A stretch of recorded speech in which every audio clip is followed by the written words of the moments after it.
This week, I'm going to be answering a very frequently asked question, and that is how I became published. Most recently, I received an inquiry from Abigail Dover, who is a young writer seeking a publisher. I'm going to answer this question in two parts because I am both traditional and self. I'll be first dealing with the traditional side of it. So, Abigail, it's very difficult to get into a traditional publishing house.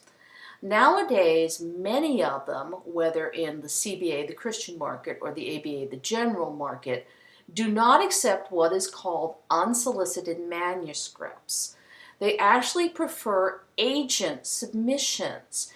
I had an agent, and she did submit to numerous houses, including the Big Five in New York.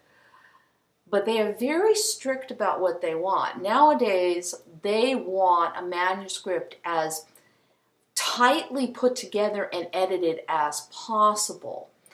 Even though I did a lot of editing, I wondered about paying a professional before I submitted them. My agent, who has 35 years experience, said not to waste my money on it.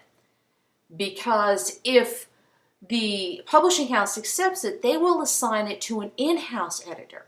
And that in-house editor is going to work on your manuscript in a different way. They're going to do it according to the publisher specifications and requirements, which can be very different than a freelance editor.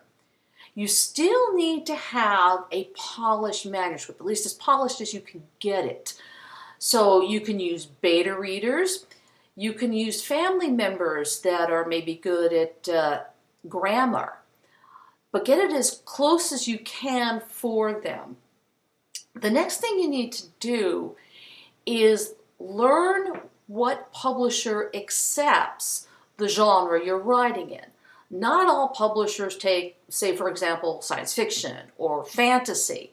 And that was why it was kind of difficult at that time for me going to the Christian market, because fantasy and speculative fiction at that time was not as big as it is now, which is why we went for the general market as well. I did end up going with a Christian publisher, which that's another story as to what happened with them and why I turned self, and I'll talk about that in the next time.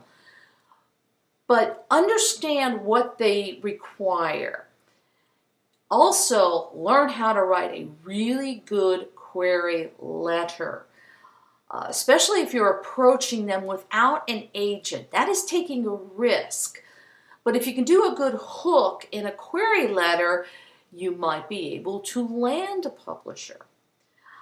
Now, the same thing can go for the agent. If you want to secure an agent who will take care of your soliciting your manuscript to publishers, you still need to have some good editing done, and you still need to know how to query.